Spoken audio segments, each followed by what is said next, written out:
What's going on? It's your dog Artman Boxing, and we're back with another boxing conversation. Man, it's time to take these boys to school. Real shit. Let me put my glasses on real quick. Man, shout out to everybody in the chat. Shout out to my dude Spo J. He say salute to the art. Salute to you, brother. We just out here doing our motherfucking thing. Let me go ahead and let people know we are live before we start cooking, dude. Shit's been real, man. I've been having a good time, doing what I do best, which is talk boxing, paint boxing, sell boxing, and get canceled.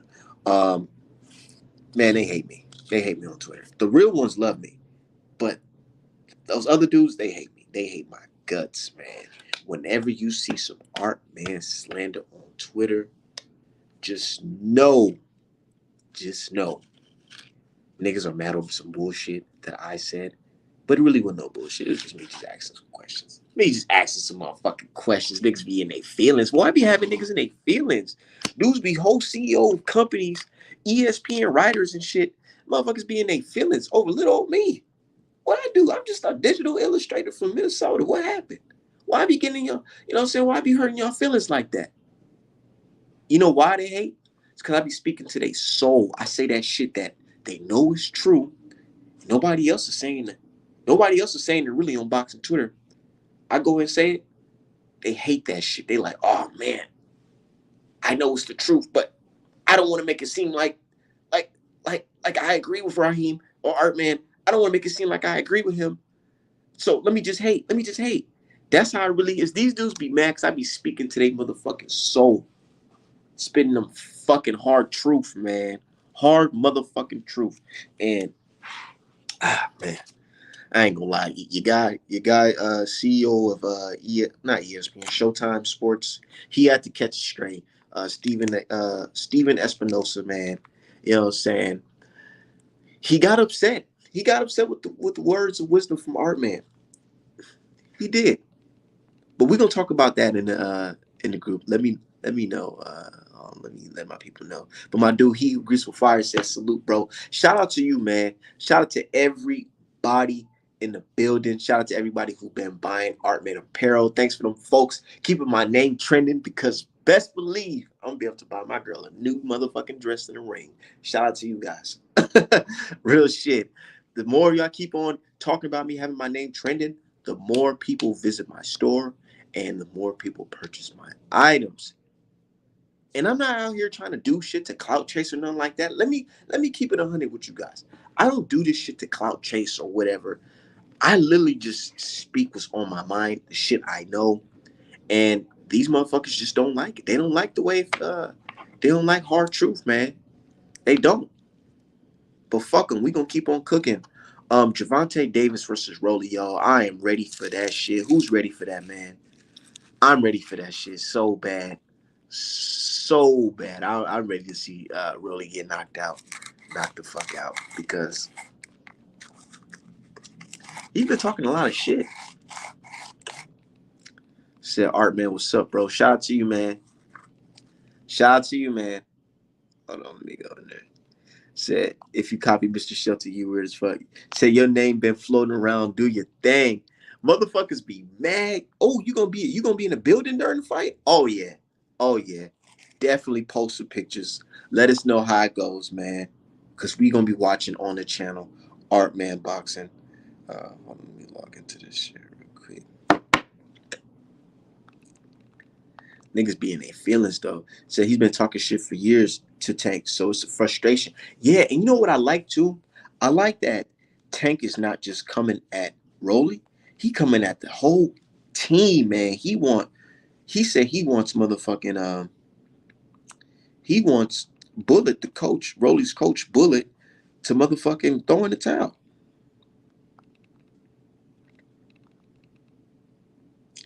He wants him to throw in the towel. So that means he gonna punish that dude. He gonna put it on that motherfucker, man. He gonna punish him. But my thing is, I don't want Javante to take this dude too lightly and end up getting caught with some shit.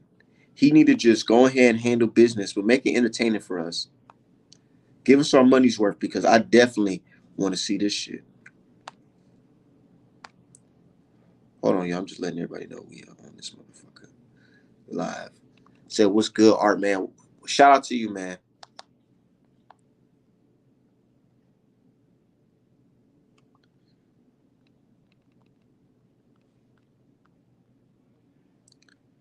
But yeah, man, that shit was funny. I know y'all seen Rolly fucking frail ass fell off that goddamn thing, man. I'm super surprised that Rolly actually made fucking weight, dude. I'm surprised. I was not expecting that shit at all. I thought he was gonna be like 135.6, 136.5. I didn't think he was gonna go in there on weight, but he definitely did. So we have a fight. A lot of people saying that Tank pushing him was a stupid move because he could have rolled his ankle and all that bullshit. I understand, but nigga, Rolly already lost this fight before. He don't want to lose this shit again. He needs that motherfucker check. So even if he hurt his ankle, that motherfucker is still gonna fight. Still gonna show up. Said he landed like a gymnast. He totally fine. Yeah, that motherfucker fine. Stop acting like a bitch, Rolly. What's going on, brother D Hive? What's up, man? Yeah, don't nobody care about Rolly, but the scariest part is that Tank came in at 133. He came in 2 pounds underweight at an older age. Because Tank been focused, dude. He ain't been out here fat and shit like that. And it's funny because I'm telling y'all, when y'all was talking all that Shakur type shit and Tank got mad, he saw what y'all was talking about, and y'all thought him coming back down to 130 was a game. A lot of people are now on hush mode about that fight. About who? Gervonta and Shakur Stevenson? Yeah, that shit was funny. But now that they see that Tank can actually make 130 convincingly, you see Shakur on Twitter like, oh yeah, Tank gonna knock Rolly out. Oh yeah, I'm excited for his fight. Yeah, I'm like, yeah, that's exactly what I thought. Because at first you thought something was sweet, like you couldn't actually be touched. Now that you realize Tank could actually make it down there, it's like, oh hell yeah, man, Tank gonna smoke this dude. And I'm like, yeah, don't let your fans do like Canelo and gas your ass up and get you beat up. Don't do that. They gassing you up in anticipation to hate on Artman, to be honest, when it comes to certain things. Because I swear I was saying, hey man, Shakur Stevenson lose to Tank, and niggas is like, nah, he's too skilled. Artman, you don't know boxing. I know boxing. Shakur, he does this and he does that and he does this. I'm like, dude, the brother's skilled. Don't get me wrong, I like the brother, but when we talking about the greats, you know what I'm saying, in the division right now, Haney and motherfucking or the elites, Haney and motherfucking Gervonta, I'm putting them at last place. Yeah, when it comes to those two, don't get it twisted. He'll whoop a lot of these non-FBA fighters, but I'm talking about when it comes to putting them next to Gervonta and Haney. I got him in third place, and I got Haney number 1. I got 2 Gervonta. I got Shakur number 3. Dude, I swear it's the top rank effect. People see these dudes style on marginal ass opposition, and they're like, oh, they're elite. I'm like, okay, yeah. It's just like you guys said with Terrence Crawford. Terrence Crawford is an amazing fighter, pound for pound, probably the best on the planet.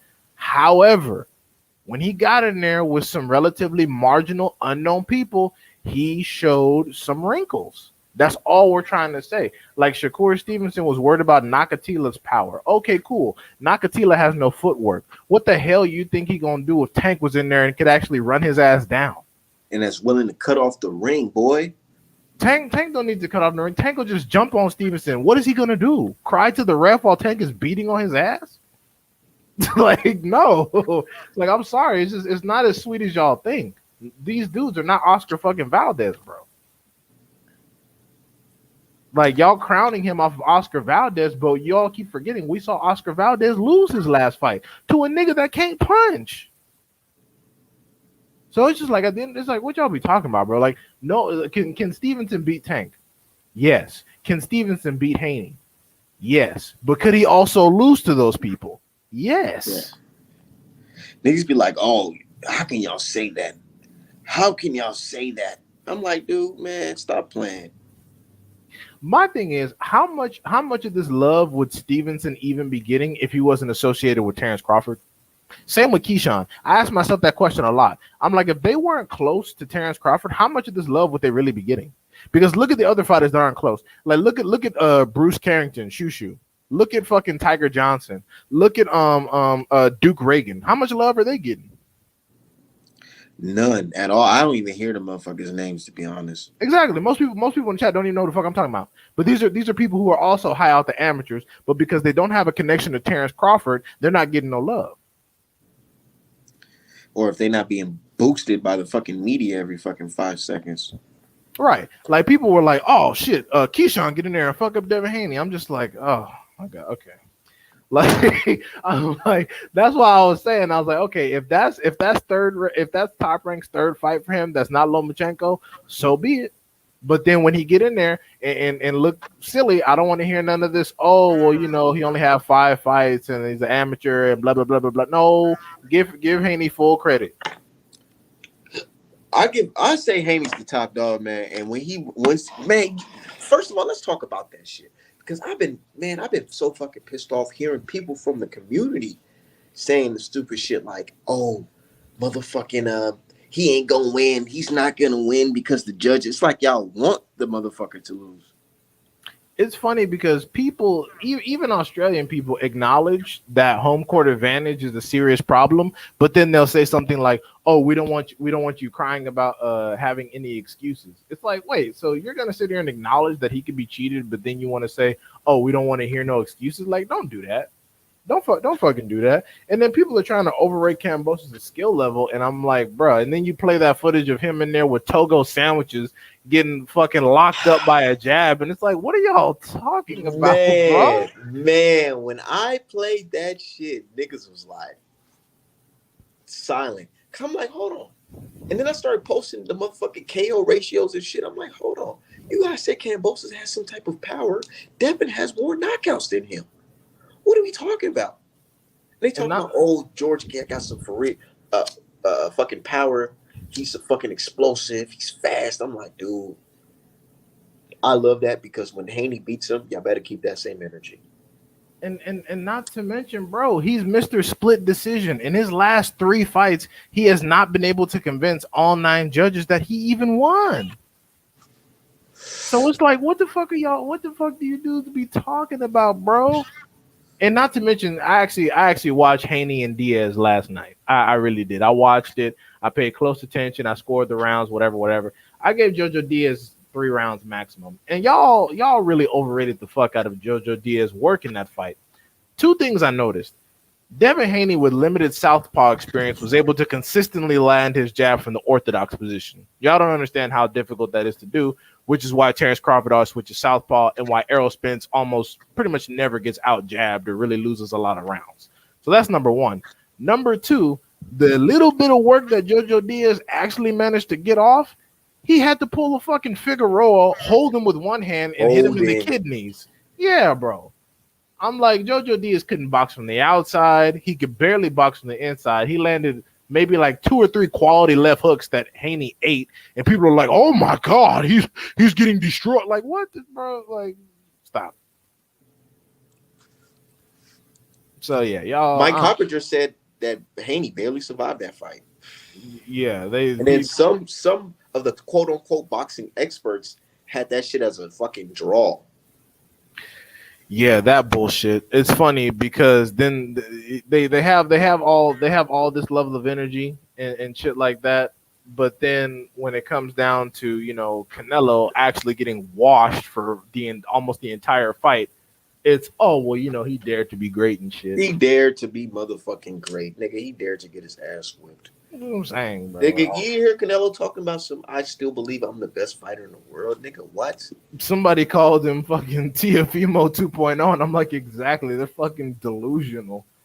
Like, it just don't make no kind of sense. These dudes are insane. No sense at all.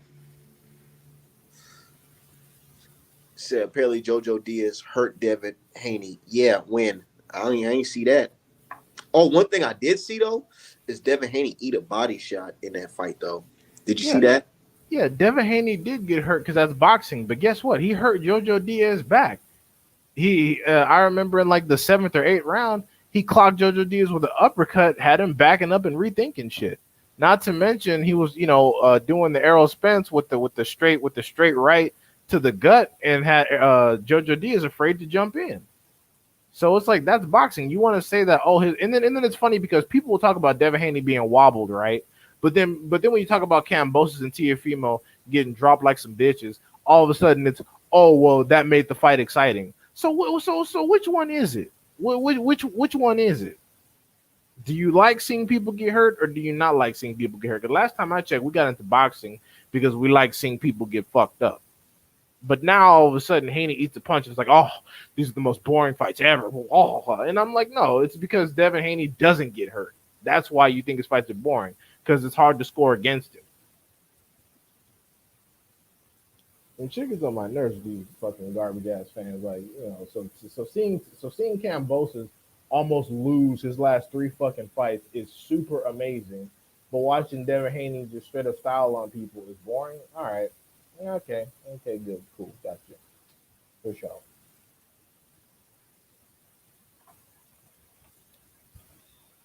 And he has some issues with Southpaws, but when it comes to, yeah, he has issues with Southpaw because he has almost no Southpaw experience. I think his only other Southpaw is what? Fucking Santiago? Like, he hasn't really faced Southpaws because Southpaws aren't popular in boxing. My bad. I was on the phone. What were we talking about? We're talking about Devin Haney and how people talk shit about him being hurt when it's boxing, but Cambosis and Tiafimo both fucking dropped each other, and no one talks about how they suck. Nick. Shit's insane. Oh, and that's another thing, Josh. That's a good point. When what the fuck? When JoJo Diaz beat up Fortuna, people were acting like JoJo Diaz was the ultimate badass for beating someone that Devin Haney allegedly ducked, even though it's the other way around. But as soon as Devin Haney gets in there and makes JoJo Diaz look marginal, all of a sudden JoJo Diaz stops being a former champion and becomes some damn bum. It's like, wait, what?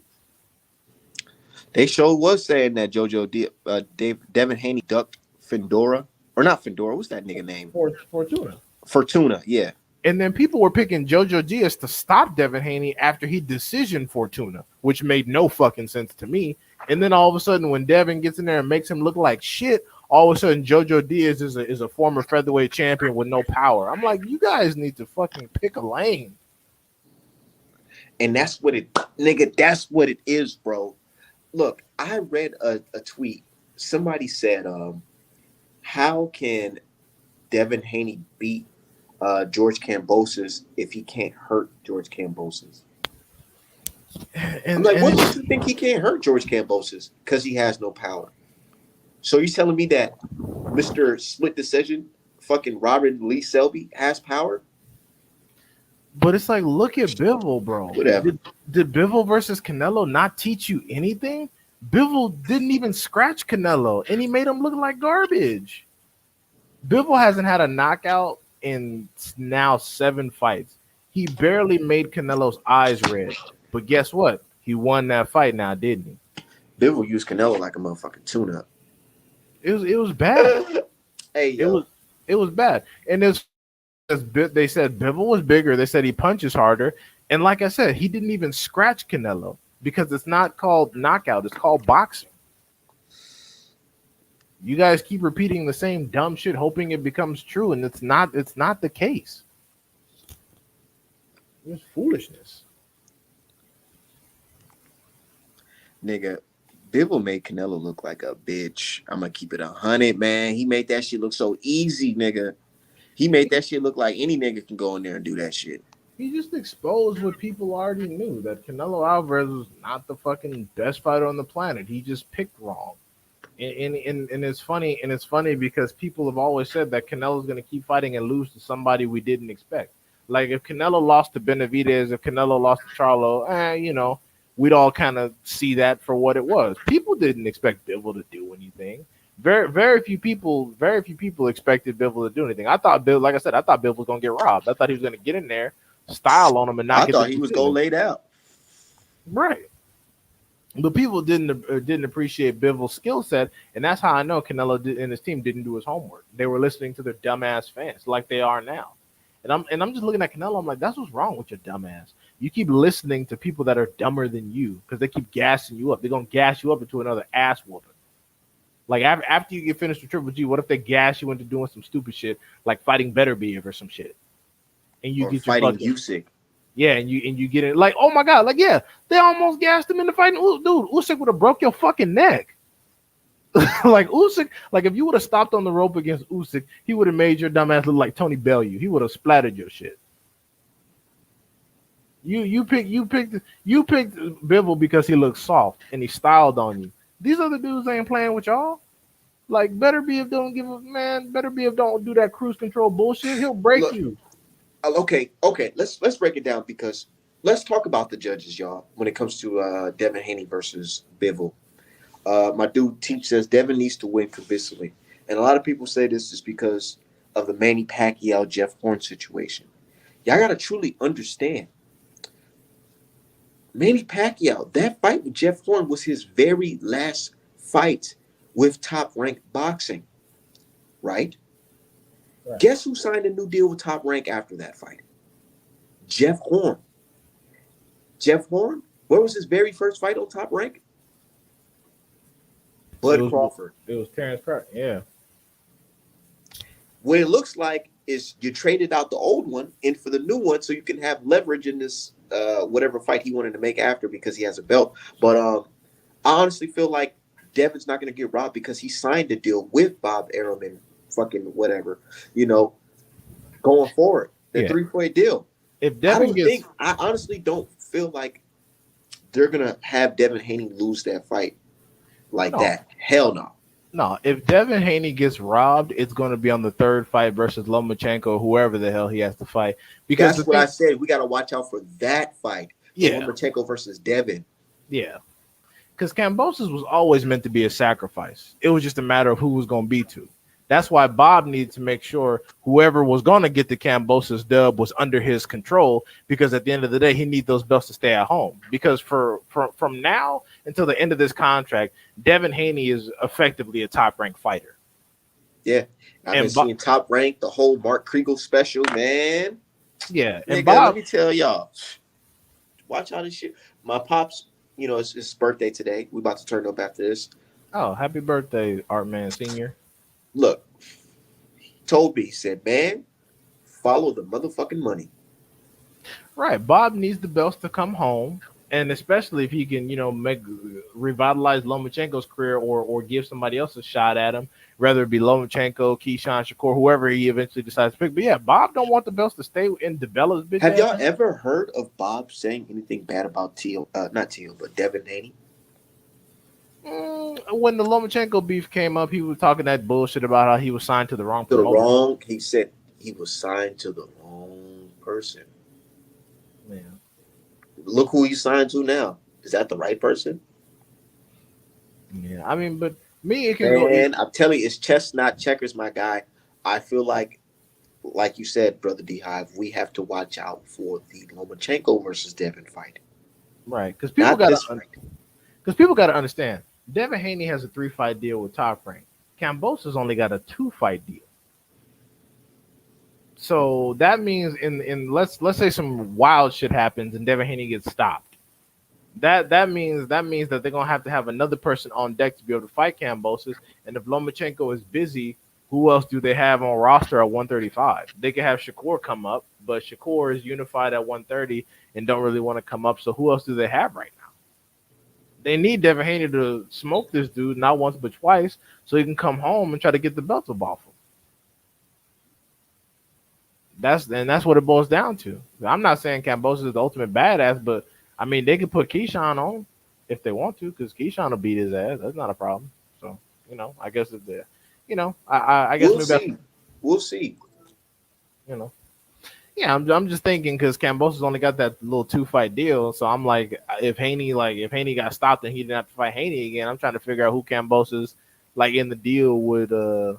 Well, actually, no, it's not even a 2-fight deal. If Cambosis wins, he doesn't have to. There is no rematch. So, yeah. But yeah, but it would behoove Bob if the belts came home. What's up, Jason? Devin does the same game plan that Tio did. He'll win convincingly. I mean, well, Devin and Tio are two different fighters. Tio was trying to get him out of there in one round, but forgot that power requires application. You can't just willy nilly jump into shit and just get all buck wild and shit. Let me say that makes sense. I'm not worried about Lomachenko, to be honest. I'm only worried about the robbery. I think again, even the younger version of Devin Haney that hadn't gone through what he went through, I had him being able to outbox Lomachenko. And Lomachenko and Bob Arum knew he would outbox him too. Because otherwise, why are you franchising? Like, I can't stand when people don't want to. I can't stand when people don't want to take that into account. Why are you getting a franchise championship if you beat everybody? A franchise championship means you cannot beat somebody to keep your fucking belt. That's what it has always meant. So I'm tired of these fucking dudes. Yeah, Josh, that's what Artman. Yeah, George Kambosos played that sparring footage, and Artman reposted. I'm like, look at this dude. This is like, because he got over on Tiafimo. Nobody that really knows the sport was super high on Tiafimo. Now I thought he'd get past George Kambosos, but I knew he wasn't gonna beat like Devin Haney or fucking, or I wouldn't pick him against Lomachenko in a rematch. Tank would have fucking murked his ass. So it's like, bro, like this fucking anytime you hear that fucking payday talk or you gotta fight somebody or resume, you're dealing with pussy, bro. Like you're dealing with some pussy. It's just, like, come on, bro. It's not even. What's up, big thing one power? Yeah, man. So I don't even want to hear that bullshit because people were talking about Tiafimo was a bitch for not rematching Lomachenko. People were saying that he would have lost to Lomachenko, and now all of a sudden that Kambosos got over on his ass in a split decision. Suddenly Tiafimo is back to being the ultimate badass. It's like, y'all gotta pick a fucking narrative. Y'all can't come back and say, "Oh, Tiafimo was that guy," while saying he wouldn't even survive a fucking rematch. It's just like all the dumb fucks that were like, "Oh, Josh Taylor would be a competitive fight for Terrence Crawford and Tank," and then Catterall comes along. He's let-ins. These dudes don't even be shit, bro. That's why I'm telling y'all to calm down on Shakur Stevenson and Keyshawn, because man, those dudes are fantastic and they have all the potential in the world. But don't let top rank marketing get their asses whooped. Don't let top rank marketing have y'all talk them into getting in some shit they can't get out of. Because every time somebody props somebody up, they get their ass whooped. They propped up Lomachenko, got his ass whooped. They propped up Chocolatito, got his ass whooped. They propped up fucking Josh Taylor, got his ass whooped. They propped up Valdez, got his ass whooped. Patterns, motherfuckers. Patterns. This shit is fucking checkers, and y'all trying to play chess with the shit. Everybody, these garbage ass dudes, pops up, ends up getting their ass smoked. Look at this pathetic shit. This is a nigga nobody ever heard of. Look at this. Pathetic. Can't even move his head.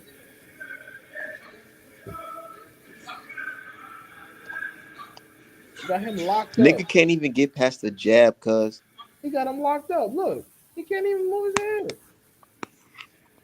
Hold on, let me.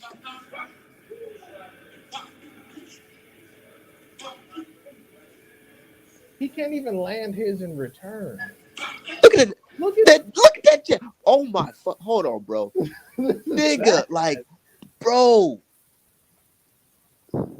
this is horrible.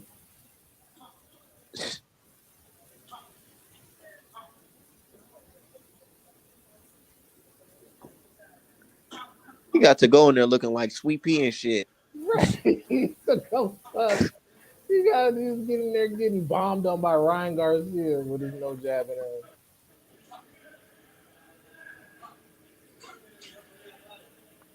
Look at this shit. People act like this footage doesn't exist. Look, this is horrible. You know what though, D Hive? This shit not on YouTube. I was looking so hard to find this shit on YouTube, bro. I Of could course not not. find this shit at all. Cambosa's probably mad at whoever put this shit out. All I see on social media and online is just a picture of Cambosis and him after the sparring. Yeah, they don't want to. It's the same reason why the Lomachenko Shakur Stevenson sparring footage never came out because Stevenson was in there tearing that ass up. It's the same reason why the Errol Spence Jamel Charlo footage never came out because Spence was probably getting on his ass and he don't want people to see all that. Nah, Boj, that's to go versus fucking Cambozo in there getting pieced up. Niggas garbage. People are saying Devin will have a long night. Okay, that they just mean it'll go 12. The fuck it mean? And the thing is, look, you can't tell me that Cambosis is the ultimate lightweight king for beating Teofimo, but then try to criticize Devin Haney for quote unquote having a long night. Isn't he supposed to be good? Is he not supposed to be the king of the lightweights? Shouldn't it be a challenging fight, especially if you guys say Devin Haney sucks? Like, none of the arguments are making any fucking sense. Like you can't prop someone up and then try to criticize their opponent for struggling with them. Are they not supposed to be good? That's why whenever people put Cambosis You're using too much logic, nigga. Chill out, man. Right. That's why whenever people put Cambosis on a pedestal, I just let them talk. I'm like, okay, cool. And then when he gets washed, I don't want to hear no bullshit about how he wasn't that good. He was the ultimate badass, and Devin Haney is Hall of Famer and all that bullshit because he beat up Cambosis. We good. But then we start talking about like that, all of a sudden it's, ultimately he was a mandatory and he only beat one guy. And I'm like, okay, well then straighten out your we all seen him lose to Lee Selby anyways. Right. Like, it's like, bro, get these dudes the fuck away from me. It's just too predictable. Look at this shit now. Look at this right here. Who is Devin Haney sparring right there? I don't even know, but I feel bad for the nigga. Oh yeah, he's getting his shit hit.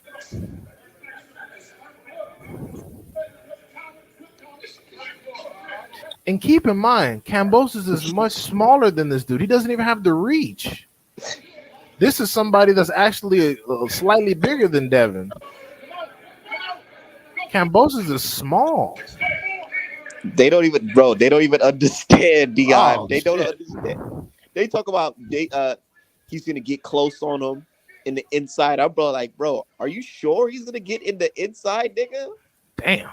This dude needs to sit down somewhere. He's in there getting his shit rocked. Oh my god. Damn. Woo. Yeah. Getting this shit handled. Now, if I said, man, this is gonna be one of Devin's easiest fights, niggas gonna be like, nah, Artman, you tripping. What's up, Jason? Cause yeah, and it's just like, and it's just like, look, me, I don't automatically anoint somebody because they made somebody that wasn't fantastic struggle. Like me, in my mind, when Devin Haney washes Cambosis, I'm gonna give him credit for being undisputed, but I'm not gonna consider that like a major step up because he's supposed to wash Cambosis because Cambosis isn't good. It's just like when they were trying to make the when people were talking about Devin Haney versus Teofimo, I gave Teofimo fucking a puncher's chance to beat Devin because Devin Haney would have made Teofimo look like some garbage. And that's why people didn't want the fight because he was gonna fucking embarrass Teofimo. Like Cambosis was random. Devin Haney, it was almost guaranteed that Teofimo will fucking lose. Guaranteed. He would have made look at little Cambosis. Devin Haney would have made him look like shit. Like, oh my god, like these, these dudes. I don't know what Devin Haney did to y'all. I don't know. Maybe he was that kid in high school that was like riding around in the car first and was getting all the bitches. Maybe that's why y'all don't like him because he looks like somebody you didn't like before. But bro, just Cambosis is finished, bro. He was never supposed to be anything more than a sacrifice. I feel like a lot of these people be having like personal dislikes because of these. They hate these guys because of personal reasons. Like, I feel like it's more than just boxing. They remind them of the guy that took their girl. You know what I'm saying? They remind me Right. of the guy that was popular in high school that they wish they could have been. You know what I'm saying? Yeah, it's That the type same. of shit. It's the same with Errol Spence. Like dudes can relate to Bud sometimes. With all due respect, Extreme Willpower, because I respect Extreme Willpower.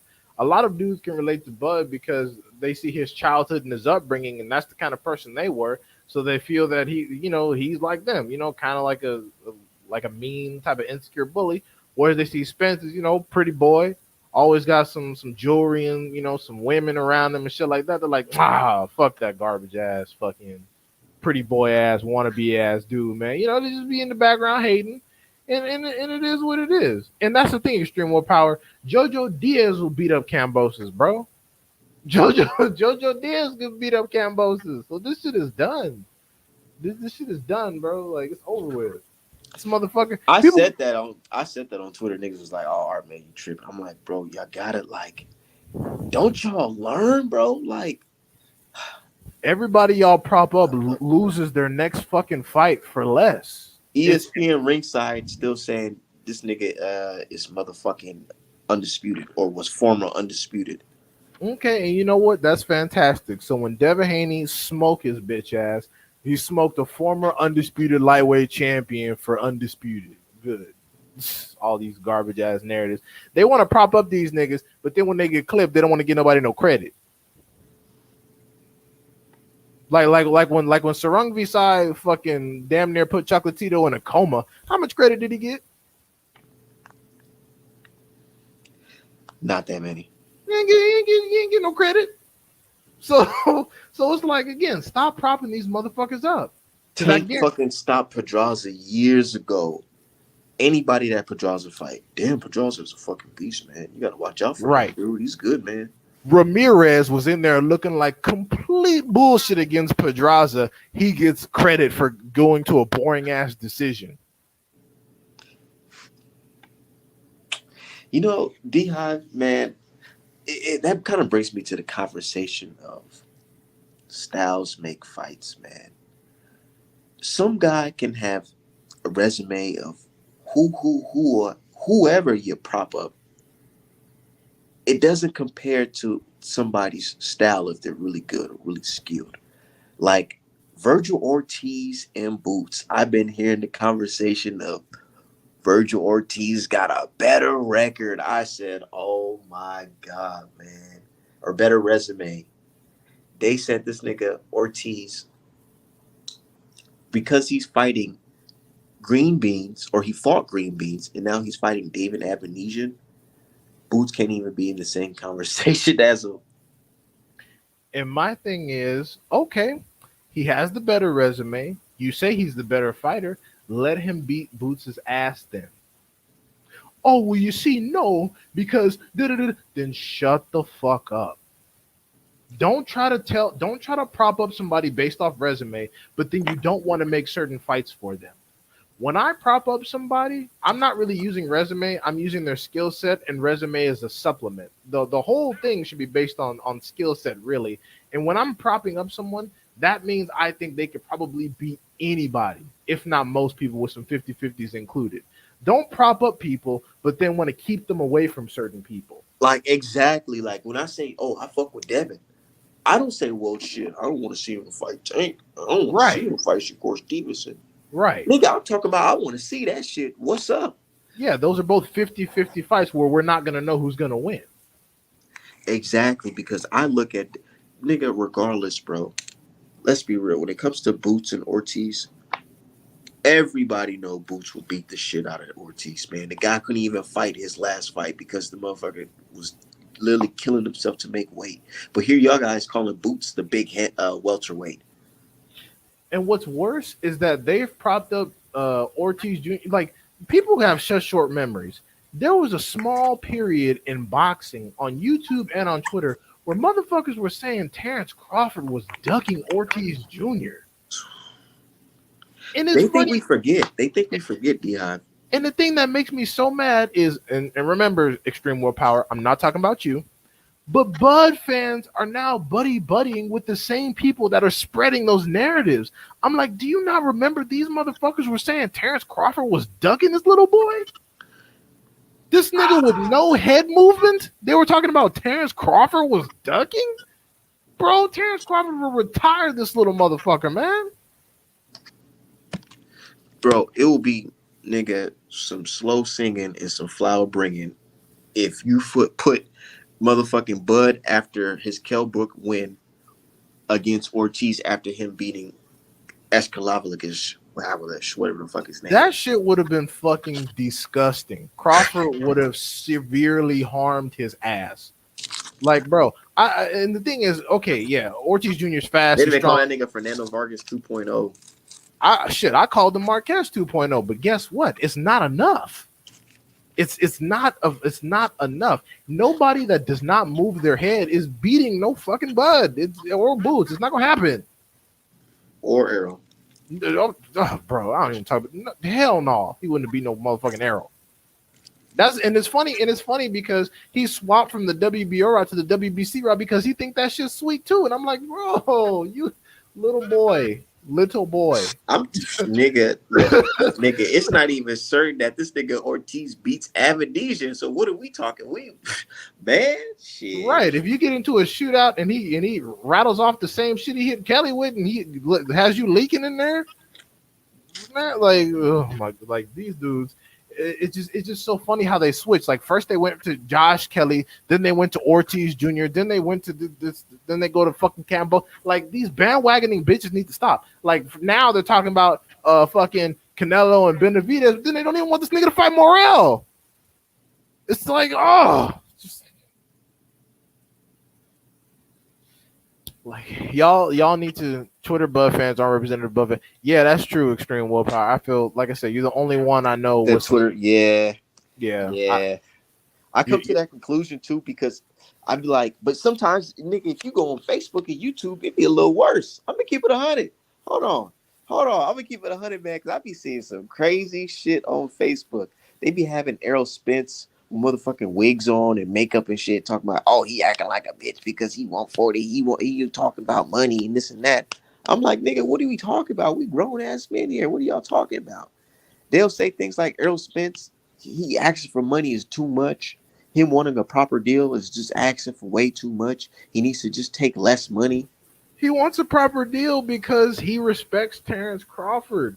He understands his position in business as the king of the welterweight division, but he respects Terrence Crawford. He knows that with everything he's got going on, not only is this financially a big fight, but this is a high risk ass fight. He might get in there and get fucking hurt. Exactly. He barely even taps Rolly. Look at that. He fell off the fucking stage. Yeah, just acting like a little bitch. People said he shoved him. He barely tapped him. Rolly just jumped. Somebody's like, oh, Tank is a hoe for that, man. Why would he do that to that poor boy?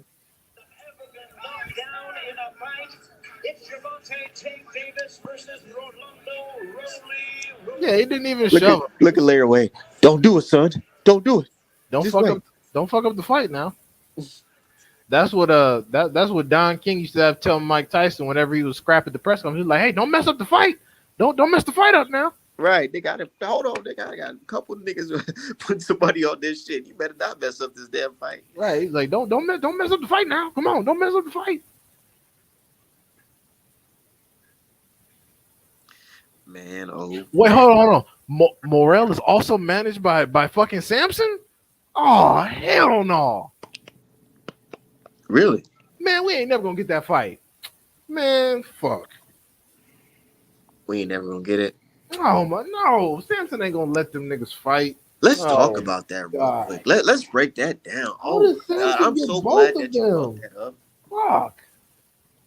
I'm so glad that you brought that shit up, bro. Because people were looking at me like, "Ooh, you know what I noticed? When I say certain things that people are not saying, they make it seem like I'm a bad guy, like I'm a straight up hater or something." I say, "Yo, Morrell is calling out Benavidez. He's talking about I'm gonna make this nigga my bitch. Y'all don't see this?" They like, oh no, what does he present to the table? What does he bring it to the table? The man only has 6 fights. What are you guys talking about? I'm Oh, like, yo, what is that? and you know What what? is that? Samson was recently. Oh, now it all makes sense. Samson was recently on a very popular Twitter space, and that's why none of them were calling for the fight because Samson managed both of them niggas. Damn, Nigga. we ain't never gonna get the fight. Is man, And bro. look, just listening to how the fans sound makes me feel like we're not getting that fight because they're not even pushing for it. They're not like, what? Who? Nah. Bro, And then they see the film, they like, oh shit, nah, hell nah. But Samson, To David's credit, he said he would fight him. He would fight him. But to that's me, that what doesn't sound like I want to fight him next. he has to say. That he has to say that he means I would fight him if I was in a position for a belt or if I had no choice or whatever. But them niggas ain't gonna fight for real, bro. Samson asked for $7 million for little old Andre. You think you think you gonna let him get in there with some David Morrell Jr. on a fucking discount? Man, hell no. Samson don't want if Samson has control over both their careers, it makes economic sense for him not to have two monsters fight and they both get injured. Set them loose on the rest of the division and then save each other for What's last. the rest of the division, though? What's the rest of the division, nigga? Without Charlo or Andre, ass. You know what I'm saying? It's ass, but that's why Samson not having to fight. He's like, oh, we can mop these niggas easy. And if Canelo wants some, he can get some of either one. Bro, Samson, I'm already talking about we never getting that Canelo fight. Because you're not. You were never going to. And especially after this Bivol shit, like people like, oh, Canelo gonna go down and fight Benavidez or Charlo. Ain't nobody fucking with Canelo at 168 though. He run that, bro. What? This Bivol fight basically showed us that Canelo will never be fighting Benavidez at all. I don't even think Charlo. Charlo maybe, but the thing is, he'll only take Charlo if Charlo is by himself. He will not take Charlo if anybody like Benavidez or Morrell is attached to the deal. Because see, when the deal was only Charlo, he was kind of leading that way. Like, okay, it's just Charlo. Maybe I can just get through that, and then it'd be all right. But once Benavidez's ass got attached, you're like, man, fuck this whole deal. I don't know what the fuck y'all talking about. And then hold on, 3. So what? You know who I thought was in the deal? I really thought it was motherfucking Charlo, Benavidez, and Morrell. But to find out that Errol was one of them, nigga, I would have said I want to fight Errol right now. But it was at 164 though. Below 168, his knockout power wasn't on shit. That's true. I'm telling you, man. Have you went back and watched Triple G versus Canelo too, man? Because that nigga Canelo head was big as fuck, man.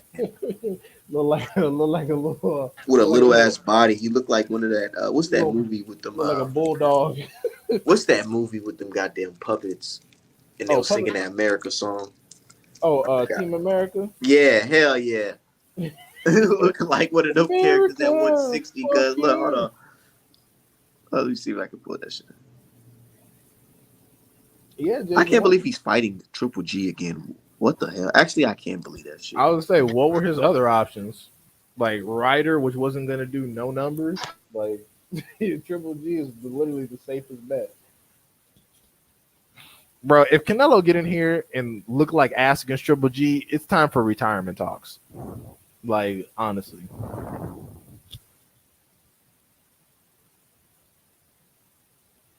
The thing is, I don't even care. Hey, it's gonna be a war. It's not. It's gonna be a war. Look, it's gonna be a war. Fuck around. You never know. Look, and they'll call that shit the fucking new fucking War Gotti. Today's War Gotti. Because I'm not gonna be no wars. Look. You think Canelo gonna go in here and smoke him easy? Triple G gonna take a fucking knee off a body shot. He's done, bro. What if you saw the Murata? Yeah, you saw the Murata fight, bro. I did see the Murata fight, but I still see that power still there. If he can land it, Canelo. You know what I'm thinking, D-Hive? The reason why I'm thinking it because I'm thinking his confidence may be high. That's why. Triple G is just happy he getting a solid retirement check. That's it. You think he about to go all out in the gym, or he gonna pull a Dillian White? I mean, I think he's gonna go all out just to increase his chances of survival because Canelo could fucking hurt him. He's old. He doesn't want to get like his nose broken or his eye socket broken or his ribs It broken. was tough in there with that Murata fight. I'm gonna keep it 100. Yeah, I mean, shit, and even in the second fight, Canelo was in there maxing his ass out. So, But Canelo was on. Look, but here's a big difference. Look, D-Hive. Tell me if I'm tripping. There's a big difference between the first, second, and now this third fight. Canelo legs is gone. He ain't gonna be on this bike in this fight. Gas tank probably gonna be. Nigga, I think he gonna sit there in the middle and trade with Triple G. yeah, and I think Triple G gonna lose the trade out. And you think he gonna lose the trade out? Yeah, Could be. I'm not saying. yeah, Of course yeah. not. Yeah, no, Triple G. He's Canelo gonna get in there, get in the center of the ring, pop that jab, follow it up with the right, go down to the body that Triple G does not protect, and Triple G gonna fall back toward the ropes and get folded the fuck up. That's it. Hey, I was watching the highlights of Canelo versus Bivol the other day, and one thing I noticed is Canelo did try to throw his best combinations, which is that jab. I mean that left hook, right and left to the body. Bivol was like, "Yeah, nigga, tuck them elbows in," and he caught that shit. It was nothing to him. Canelo was looking real fucked up, man. He was looking sad, like kind of like, "Yo, like, what have I got myself into?" It's just not working. He didn't do any research. And it's funny because he didn't know who Bivol was, and I could tell he didn't because his fans didn't. It's funny because his fans talk a lot of shit that he repeats after, but his fans don't really watch boxing, so they don't know who to warn him about. His fans didn't know to warn him about Bivol. Like, hey man, it might not be sweet like that. So how about you do some research and actually fucking focus? They're like, oh, he gonna get in here and knock him out. This is over with. This is done. This is Canelo. He gonna fight Usyk and Wilder. It's like, you niggas are retarded, bro. They was really saying this nigga can fight Usyk, dude. Even before Canelo even said he was coming back to 175, I'm like, bro, Usyk might kill him. And it's weird because the only person that understood that on Twitter was Ari. Ari was like, what? Canelo would get his shit broken. I'm like, dude, talk to these niggas, man. They're confused. What's up, Julius? Hey, what's good with you? What's going on? You kind of got like a little bad connection right now. Okay. Let me. Yeah, he's driving. But yeah, I was just like the moment people in the worst part is that people were picking him to beat Usyk, and I'm like, you guys are smoking sherm. Like, do you hear yourself? Like, it just oh my god, like these niggas are so confused. Like it's just like Charlo is is like if Charlo was at 168, let's say he did some crazy shit like knock out Benavidez, right? Okay, I would not pick him to beat fucking Usyk. Usyk is too damn big, okay, and he's too fast. Nigga, now we talking about Usyk. Let's talk about Usyk Wilder. That's what the fuck I wanted to talk about. Because niggas was like, apparently people think Wilder is some easy work for Usyk. Okay. I'm like, really? Bro, they're like easy work because Usyk turned into Sweet Pea overnight. Because he beat up AJ. Yep. Oh my god. The fucking cycle continues. I swear to God, these niggas. And it's fucked up because I didn't even pick AJ to beat Usyk. People were saying I didn't know boxing when I picked Usyk by decision because Usyk was little. I was like, bro, what does AJ do? AJ can't hit shit when a target is smaller than him. Not to mention, people forget in that Dillian White fight, Dillian White was hurt and he hurt AJ. and not to mention, like the fucking Andy Ruiz fight should have told you that AJ struggles with small targets, kind of like Tank struggles with small targets. So, and so that's why I picked Usyk. And the reason why I picked Wilder over Usyk is because not only does Usyk get touched, But the four little ass punches that AJ actually managed to land on Usyk fucked his face all the way up and almost stopped him. Wilder only needs one glancing shot to get you off your feet. So I think that Wilder has a good chance of landing more than four solid punches. Ooh, yeah, Anderson will probably lose that, to be honest, Jason. But yeah, but since Anderson been talking shit, let him go ahead and fight Frank Sanchez. That is a good ass fight. Yeah, Jason, that doesn't make any sense considering Wilder and Fury sold more than Canelo and Plant. So that's just some bullshit. I don't know what the fuck them niggas be talking about. They be running their fucking mouth. Sounds good, Roliera. Sounds Look, good. hold on. Before we get to let me put my 2 cents in that motherfucking Usyk Wilder situation. So I said this right. Yes, Usyk is a better boxer than Wilder, and guess what? So are all the other people who got knocked out by him. You know what I'm saying? So like, what are we talking about here? What are we really talking about? Jesus Christ. You could literally say Ortiz is a better boxer than Wilder, right? Guess what? He got fucking slept 2 times. And Yeah. people say, oh, Fury, well, look at Fury. Like I said, Usyk is not a 7-foot, roided up, giant coke ogre. No, Usyk Big is difference. It's a very big difference.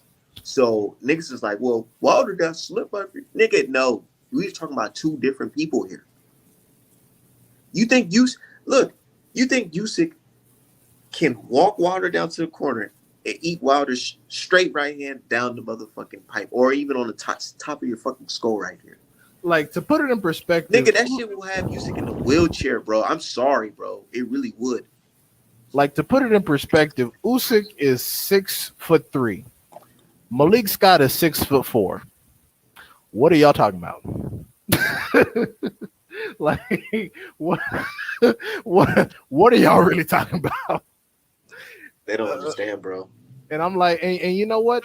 Am I saying that it's impossible for Usyk to beat Wilder? No, I am not. He could potentially glide Wilder to a decision, or maybe even do some crazy shit like stop him, even though I strongly doubt it. However, it is very difficult to avoid getting hit flushed by Wilder for the entire fucking fight. And if you're not incredibly heavy and on some extreme amount of stimulants, the likelihood that you survive is incredibly limited. They talk about Fury, but they know in their head, they don't want to post it, but they know in the back of their mind, like, yo, Fury barely fucking got it out of that shit, bro. If he wasn't who the fuck he was not gonna be able to wake up out and get up out that count, man. Let's keep it 100, dude. That count was long as shit, bro. The first and the fucking third fight. Let's be fucking real. Regardless if you want to talk about gloves or anything, the count was long as shit. Maybe, just maybe, it had to do with the fact that a mob boss was literally, this is not even a joke, it's not no opinion. A mob boss was literally financially compensated for the fights that he had in Vegas. What's up, Cozarito? So was it because of that? I don't know, man. But all I know is when it comes to fucking cheating and boxing, the mob is involved, and the mob got paid in that fight. But anyways, let's keep it going. But my thing is that I know Fury is on camera talking about I don't want to fight Usyk. That's fine. Let me tell you this: if Fury and Usyk ever get in the ring, Fury will beat Usyk a little ass, bro. Somebody said K.H said, why did the guy from Fight Hub call Artman a scumbag POS? Man, Ellie Sackback? I think he's talking about Marcos rat ass.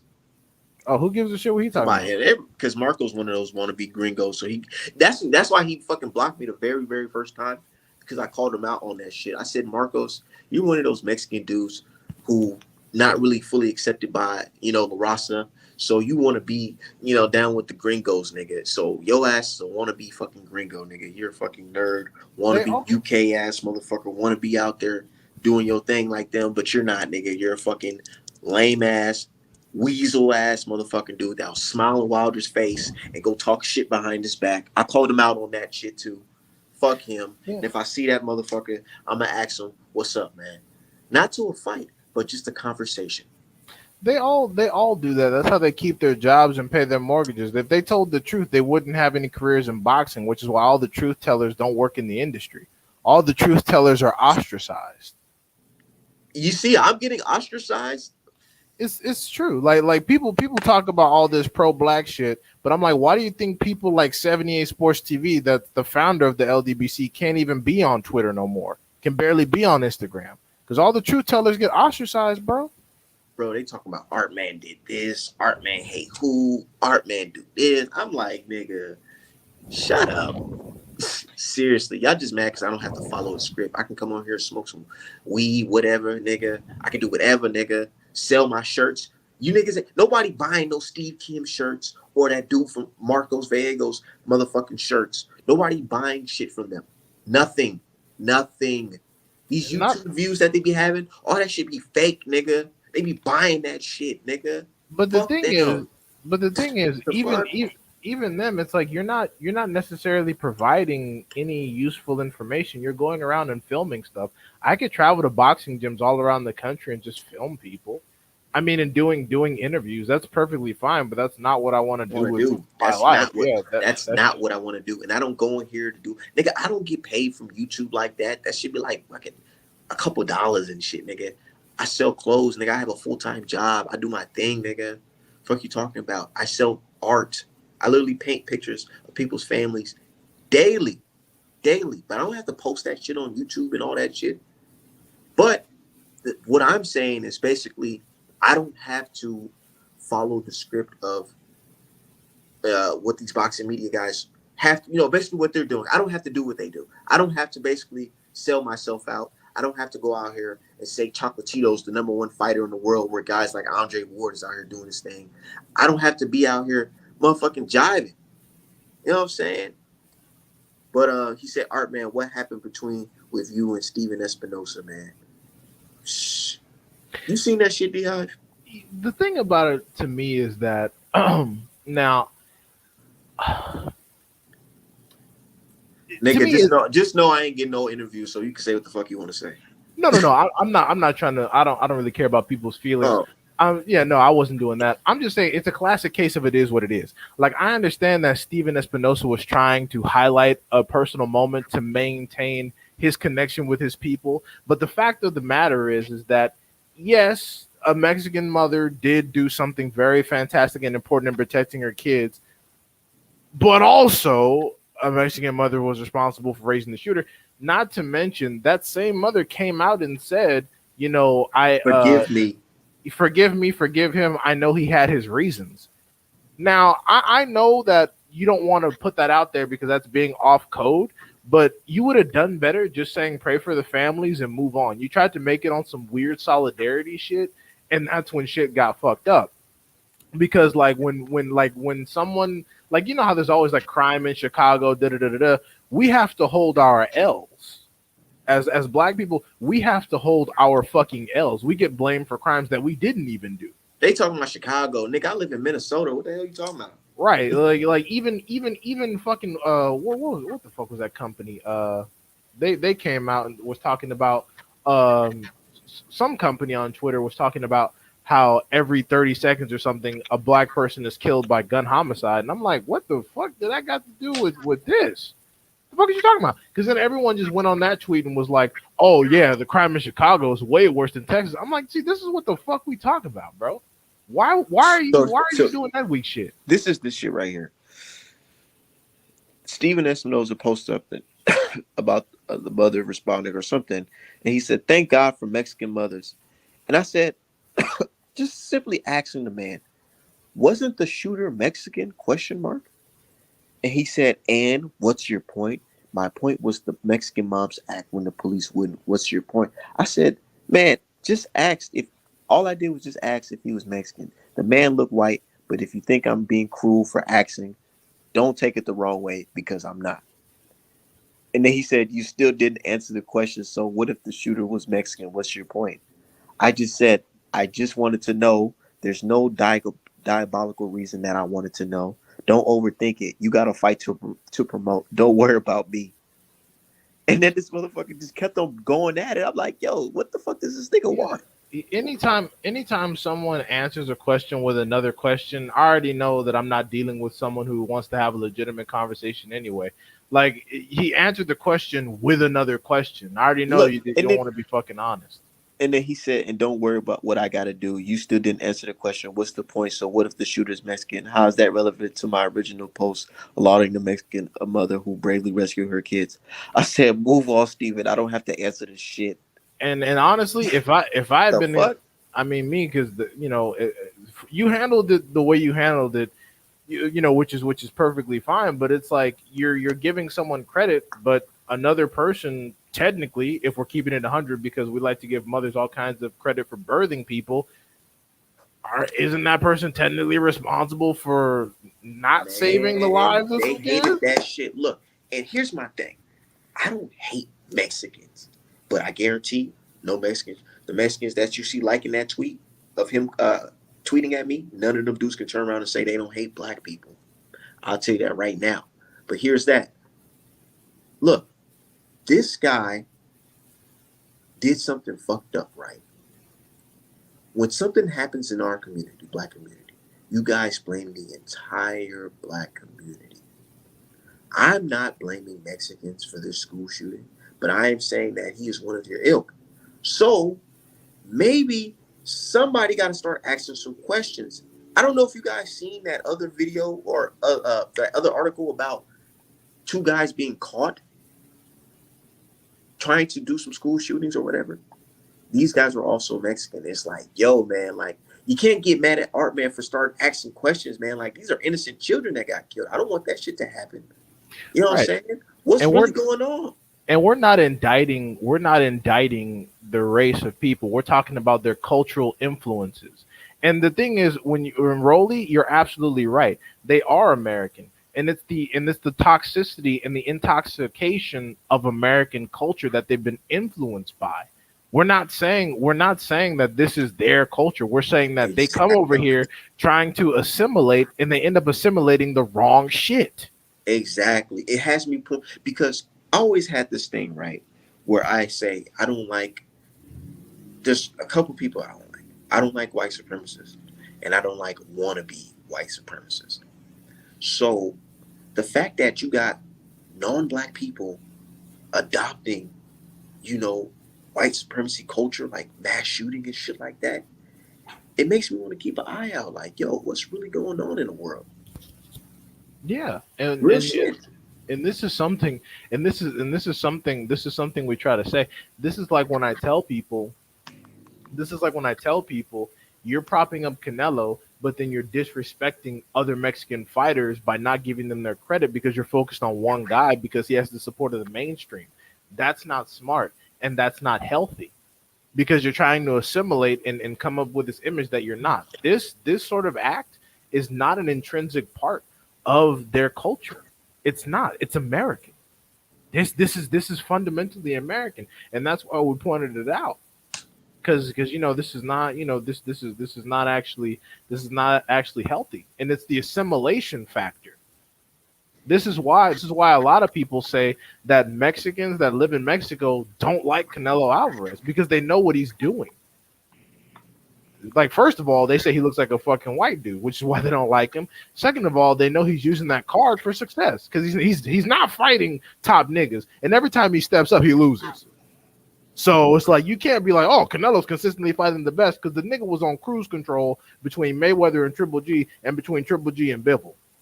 So it's like let's not say, oh, he's fighting all these bomb ass. He's not fighting the top ass people.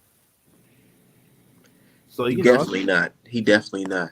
But my thing is like this, dude. None of them dudes was praying for the Buffalo situation, and these dudes want to play the moral police. You know what I'm saying? None of these dudes really, they be on some real anti-black shit. You know what I'm saying? There's never gonna be no correlation. I'm gonna keep it 100. Shout out to my Latino supporters that support me. They know I ain't racist. They know what the fuck niggas don't is even going have on a coalition. or A whatever. coalition. Exactly. There ain't We no we correlation. we So we I honestly don't like when people be like, Art man, what are you doing, man? You're gonna mess up the brown the black and brown. Cool. I'm like, bro, nigga, there's no such thing because, nigga, on that side, there's a lot of racist shit going on, nigga. I Dude, can't even be politically correct with that shit. our There's a side is lot of fucked up. racist shit going on over there. And our response to their racism is not racist, nigga. It's prejudice. Yeah, of course, we have to prejudge you because of the shit, the anti-black racism that y'all are fucking taught over there. Let's be real. Yeah, and it's I like like sometimes people talk to me about the shit, and I'm like, bro, the community is cooked. There's the magical black. There's no black community on fucking Twitter. It's nonsense. There's not. It's a combination. It's a combination of coons that want to fit in with everybody else. It's a combination of people competing for network positions because their current jobs suck ass. And then there's a combination of niggas that are just bored.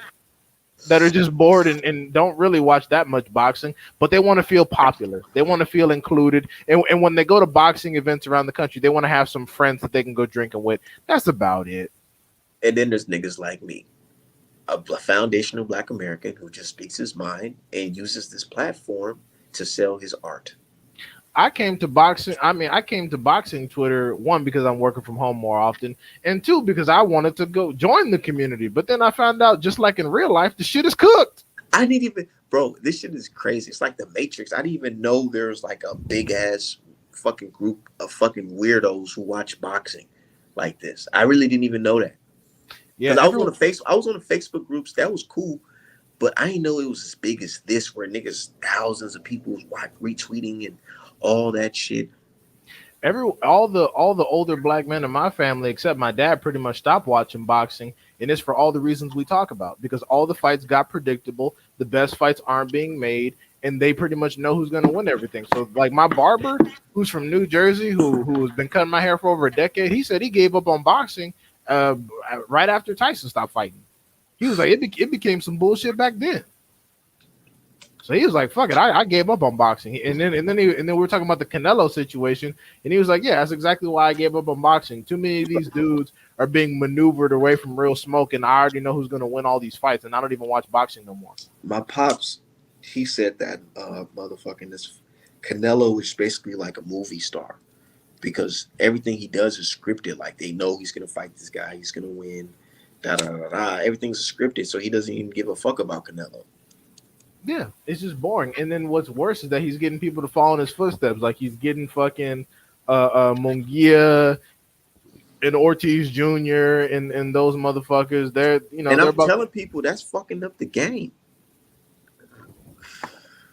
right because the thing is like these people not only are they holding their own resumes back, but the thing is you're just delaying beatings and you're gonna prop up people who don't deserve it. Like what's gonna like as opposed to losing to Boots or Terrence Crawford or Errol Spence, what if this nigga gets wasted by fucking Avanesian?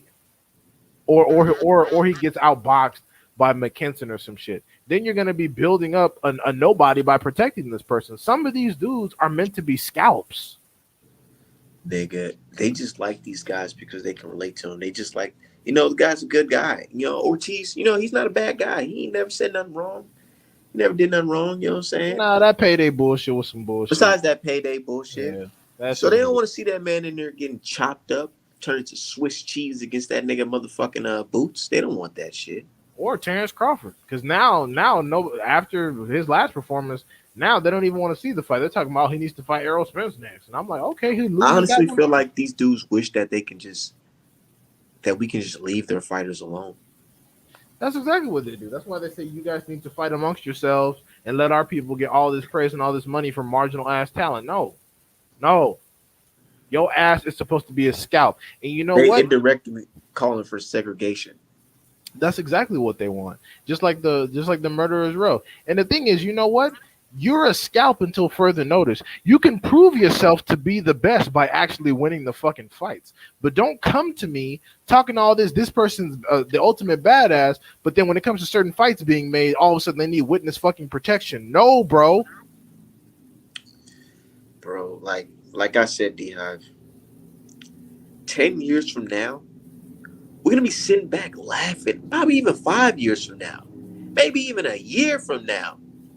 We're going to be sitting back and be thinking to myself, damn, these media motherfuckers really rated Canelo number one over the fucking talents of Boots Ennis and Errol Spence and Crawford. You know what I'm saying? Not just because of resume, but they said off of talent, Canelo Alvarez is number one And then over these guys. We're gonna sit back and laugh at that shit because like, how the hell? What? You see Devin Haney, Shakur Stevenson, Javante Davis coming up, man. Stephen Fulton. Stephen Fulton, like, dude, the Charlo. Honestly, Charlo at 154 is a way better champion in the sport of boxing than Canelo Alvarez. Oh, let me say something Because real quick go about ahead, that. go ahead, go ahead. I was thinking to myself last night, and I meant to tweet this earlier, but I forgot. I know for a fact that Jermell Charlo could easily beat all the odds that Canelo Alvarez and Terrence Crawford fought for undisputed. Could they both do the same to Jermell Charlo's odds? Because that's what determines what being pound for pound is. If Nigga, I'm gonna keep it 100, and I know people will be like, "All right, man, you tripping, you tripping." Call me a casual all you want. I feel like if Canelo would have fought Derevyanchenko coming off that Jacobs, Canelo beating Jacobs, and Derevyanchenko coming off of, not even coming off of beating Triple G, but just before that fight, I feel like that would have been a tough fight then. I ain't saying Derevyanchenko would have won, but I wouldn't be surprised if it wasn't a competitive fight, or if it was a competitive fight. it I would wouldn't be be, surprised if it was. it would have been. That's why he dropped the belt. He was like, "What? Fuck that." And people just let that shit slide. Bro, that's an untalked about fucking duck right there. This nigga literally dropped the IBF because Derevyanchenko was the mandatory. He let And himself. these motherfuckers try to say, oh no, it's because Golden Boy was just doing sloppy business. Nigga, no. They didn't want to do business. What the fuck are you talking about? Yeah, they kept saying that Derevyanchenko was pricing himself out. I'm like, how the fuck you pricing himself out when the shit went to purse bid and Canelo and his team just did nobody bid on the fight because they didn't want it, so they let the IBF strip him. Nigga, you didn't even, what type of champion, bro? You didn't even want to keep the belt. You just gave it up. He's You like, just, nah. fuck it. And then that's when niggas was like, now was around the time when niggas said, fuck them belts. Right. Belts are not important. That's when they supported the franchise. They were like, wait, hold on, you don't even want to fight Derevyanchenko? Oh shit, nah, Charlo don't deserve jack shit. And then when he fought Charlo next, both Triple G and Canelo looked at each other and was like, what? Oh hell no, not at 160. Not at 160. Nah, they were like, you got to come up again. Fuck that. You ain't gonna do me dirty like that. Close both my fucking eyelids. Hell no. And you know what? One thing, like I know I shit on Josh Kelly. I know I shit on him because he got his ass whooped, and that's fucked up. But one thing I appreciate about Josh Kelly is that when he got beat up, he realized what his skills were, and he got the fuck out of the way. He signed to a bullshit promoter, and now he's facing marginal competition for some decent bread where he could take care of his wife and child. I appreciate that about him. He didn't try to stay all up in the mix, talk about I'm gonna be a champion and then not fight the champions and do all this bitch shit. No, he got out of the way, and I appreciate that. The rest of you bitch ass dudes like Munguia and Ortiz Jr., I'm telling y'all don't fucking watch, bro. If y'all don't start getting some top shelf smoke immediately, I want you to fuck out the way. I'm tired of y'all. I'm so fucking tired of y'all. Like that's the only reason why Virgil Ortiz coming back because he realized you did duck Avanesian. You ducked the title eliminator for a random ass bullshit ass fight. Bro, because I'm sitting here like, nah, like, bro, you really about to get knocked off the rankings because you're not fighting a nigga named David Abenesian. Come on, bro. Right. You're talking about how you want to fight fucking Errol Spence. The WBC has an eliminator for the number one position. You turn that down for fucking McKinson. And the thing is, you're already number one for the WBO. So you could have been Press Crawford, but instead you let Sean Porter fight him. So it's like it's clear you don't want the Terrence Crawford smoke, which I don't blame you because he beat the shit out of you. And you're talking about Spence, I'm gonna fight one of them, but then you're running away. So it's like what the fuck I'm supposed to think? I don't know, bro. I don't trust no nigga that nigga down there died trying to make the weight class. Now, do you think people feel like that shit's fake and they feel like he could still make it? Virgil Ortiz Jr. Well, hold on, Rolly. I'm gonna get to that in a second.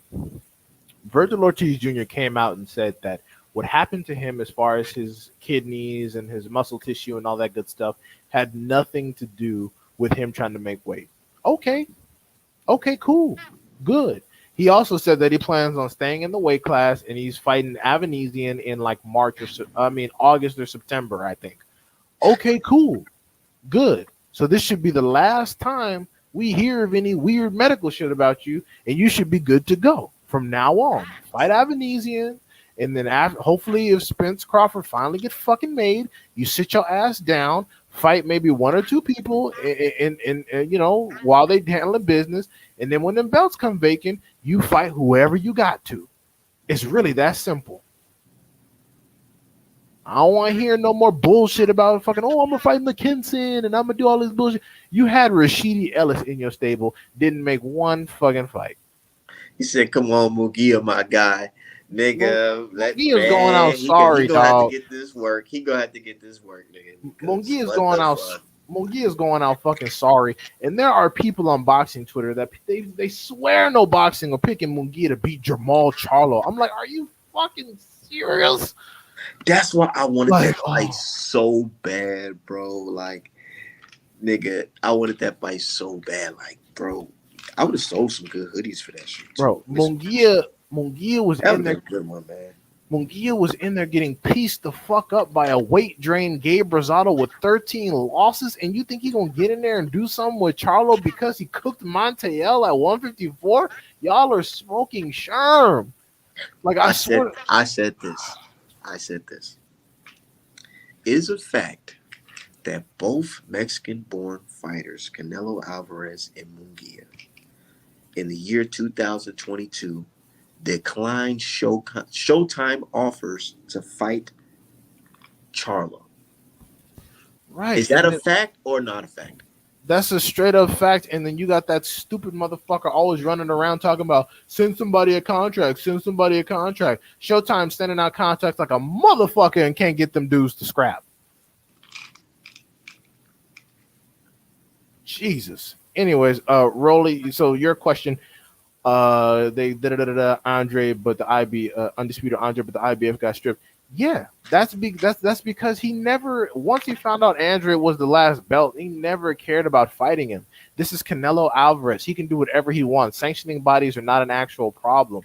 He could have fought Andre. They'll say anything.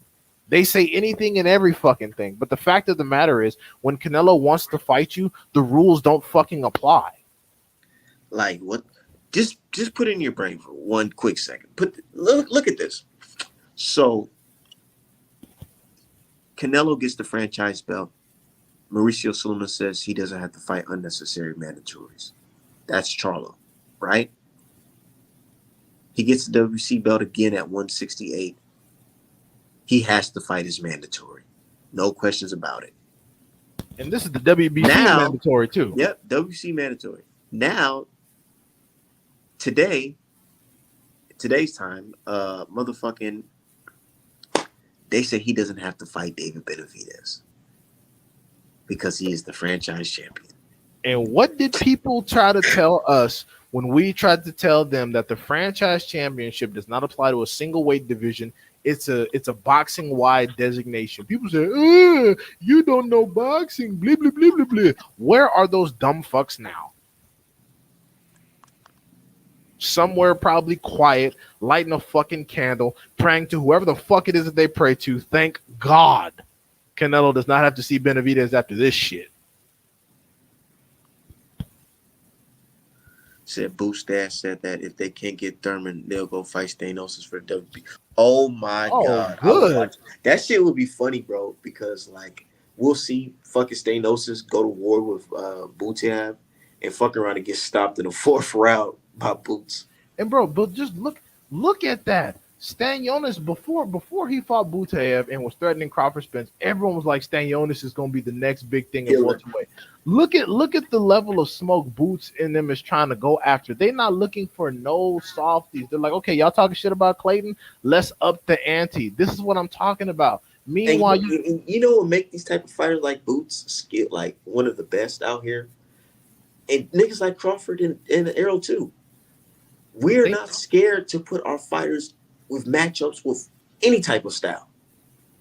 exactly because Stanionis is not a host. Stanionis, you gonna have to earn that one. That's not a European or not a fucking that's not one of those motherfucking who can I say an example? He's not one of those fighters that Not just can come Josh there and lay Elliott, down. bitch ass. Yeah, yeah.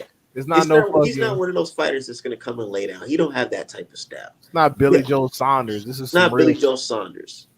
He's tough. Yeah, no Boots. That's. I mean, Boots gonna win, but Boots gonna have to earn that one. I'm glad Boots will be fighting Staniosis instead of Butev. Styles make fights. I feel like Butev will be doing too fucking much. Nah, He'll fuck around and get stopped in the first round trying to Yeah, get on some dirty shit. Butev keeps his hands too low. He'll cook Butev easier than Stanionis. Stanionis keeps his fucking hands up. Bro, did you watch that fight? Butev can't even slip a fucking jab. He can't, bro. Yeah, Butev is an easy ass mark. That's But why when Butev start punching niggas in the back of the head, if you don't got that skull, man, you gonna be fucking wobbling around the ring. Look how he did Jamal James, man. I'm like, yo, and I'm not saying Boots is Jamal James. I'm just saying it's effective when you start punching niggas in the back of their head. nah, Boots was able to eat that shit. Look how many times Stanosis got punched in the back of the head, bro, in that fight. Boots wouldn't even allow Butev to get all that bullshit off because I already know. That's why. Because the thing is, y'all got to remember, after Butev beat James, Boots called him out. He was like, "We'll take Butev next. That's sweet." And then Butev was like, "Oh well, I'm actually trying to focus on fighting the champion and all that, despite the politics." And Butev was basically like, "Nah, nah, nah, well, I ain't about to fight you right now." So nah, that shit would actually end earlier than Stanionis. Stanionis is actually tough. Butev get his ass whooped. Nigga, fuck Butev. Nigga, real shit, man. Fuck that nigga. I mean, Stanosis will get cooked too, nigga. Yeah, Stanionis gonna lose if he takes the fight. Stanionis probably gonna try to hold out for Spence or whatever because Boots is with the IBF, so they probably not gonna make that fight. But yeah, Stanionis will get his ass whooped. Yeah, he'll get beat up. Exactly. Yeah, Teach. Yeah. You already know. He not gonna risk his potential fight with the winner of Spence versus Crawford or fighting Errol Spence before that. If the WBA mandates to consolidate their bullshit, he's not gonna risk that to fight some damn Boots in which he is more than likely gonna get fucking stopped horribly. Because if you have no footwork and you just go in there with Boots, come on, bro. Like he'll get his ass whooped. Now see. Virgil Lord. Oh, for Boots, honestly, probably Stanionis. I think Stanionis can probably take more punishment because Green Beans was getting off on little Virgil. Who you got? Fucking Boots or Tank? Boots versus Tank. Oh man, because I be hearing niggas say Tank can fucking beat motherfucking Keith Thurman. Tank can't beat Keith Thurman, but Boots at 147. Yeah, Boots ain't no Keith Thurman. You think Tank can compete with 147 pounds?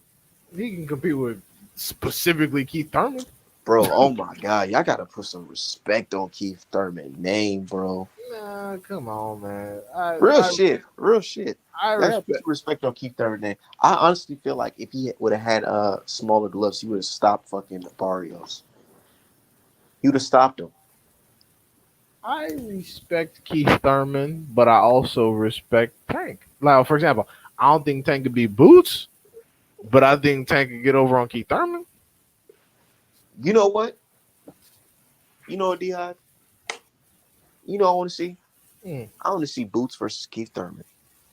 That should have been his and first guess fight what? back, but he's a and little guess bit. what? I'm not going to say 100% Boots win that fight. But I ain't going to say Keith Thurman win that fight. But I ain't going to say it's going to be an easy fight. That's what I'm going to say. It's not going to be an easy fight. Keith Thurman will get folded within 7 rounds. Within 7 rounds? Yes. Really? Yes. Really? Keith Thurman is not only soft in the ring, but he is mentally fucking soft. And that's just what it is. That's just the reality of that situation. Keith Thurman does not have that, and that's another reason why I think Tank beats him because he does not have the psychological fortitude to deal with either one of them. I think he got real life crack though at 147. He could punch, man. He absolutely does. But once he realizes he's not landing effectively enough to stop them, and once he realizes that they're not gonna stop and they're just gonna keep coming, especially somebody like Big Ass Boots, he's just man. It's not it's like those the hardcore Keith Thurman days. Those are done, bro. It's done. It's done. Not to mention Manny Pacquiao. I know that's his only loss, but Manny Pacquiao took out what was left of the fear factor. That's why. That's why when people thought Bud was gonna fight Keith Thurman, they thought that shit was they were happy because it was a sacrifice, which it was. It would be. It would be a straight up sacrifice, but Oh no. Said that's Keith looked good against Barrios boxing wise. That's what I'm saying. Like, bro, y'all make it seem like Keith Thurman some bum out here. Like, nigga only no. lost to fucking Manny Pacquiao. All the Nigga, I don't people, even think he really lost to Manny Pacquiao. all the people I said beat Keith Thurman, which are three people, are all elite fighters. Oh, see, look, Cross said Thurman will stop, but there you go.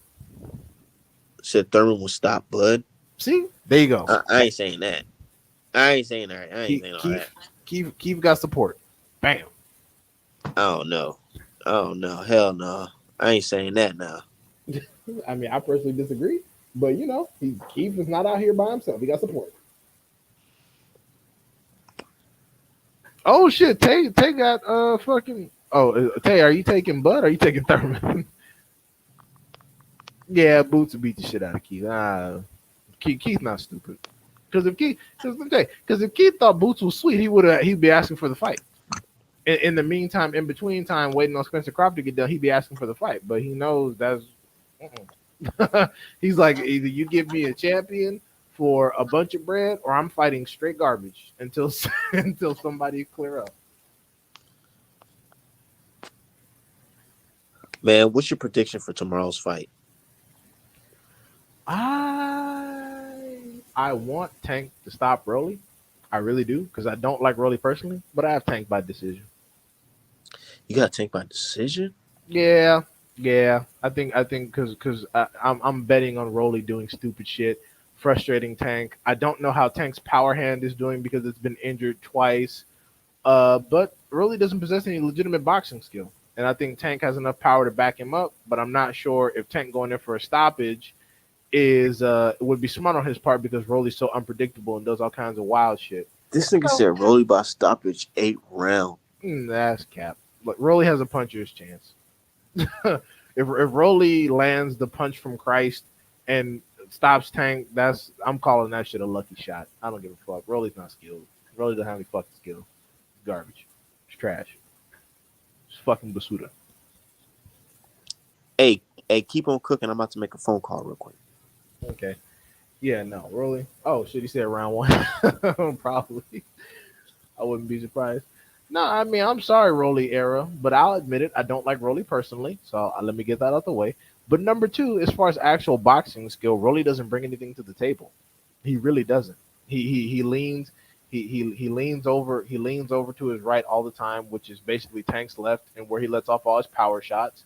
He doesn't have any fucking footwork. He got outboxed by Jackson Marinas, so it's just like man, like I said, outside of a lucky ass punch, Rolly doesn't do anything. Rolly's bad. Nigga, Rolly's bad by old school fighter standards. Like Rolly's not good. Rolly's bad. He's bad. He's terrible. But that's the thing about Rolly. Nothing he does is orthodox. So fighters that have excellent boxing skill won't be accustomed to fighting him. They're used to people that have solid boxing skill. They're used to people coming at them in a somewhat orthodox fashion. But Rolly is so weird. He does nothing textbook. Yeah, Rolly is just not good. He's not talented, and you got Mayweather and his coach fucking blowing smoke up his ass, and it's just like, all right, okay, bro, okay. Like Rolly's just big, to be honest. Rolly's just big, and that's why sometimes like I'm not gonna call him the modern Mayorga because in order for him to be the modern Mayorga, he'd have to actually beat Tank. But Rolly is just big. Hey, and Floyd could have betted on you. It is what it is. I mean, Floyd bet against Wilder all them times and fucking lost. What's up, King OD? Yeah, he said he got taken by one. He said, "Shit, it's gonna be a murder." But yeah, no, I mean, it is what it is. Floyd, do whatever the fuck he want. I admit that does concern me that Rolly had enough talent to get signed by Floyd in the first place. But then again, we look at marginal niggas like Malik Hawkins, so it's like, Nah, I feel like that nigga was just in the gym. Floyd was like, "Fuck it, let me just hire a couple niggas so I can look good on my taxes." That's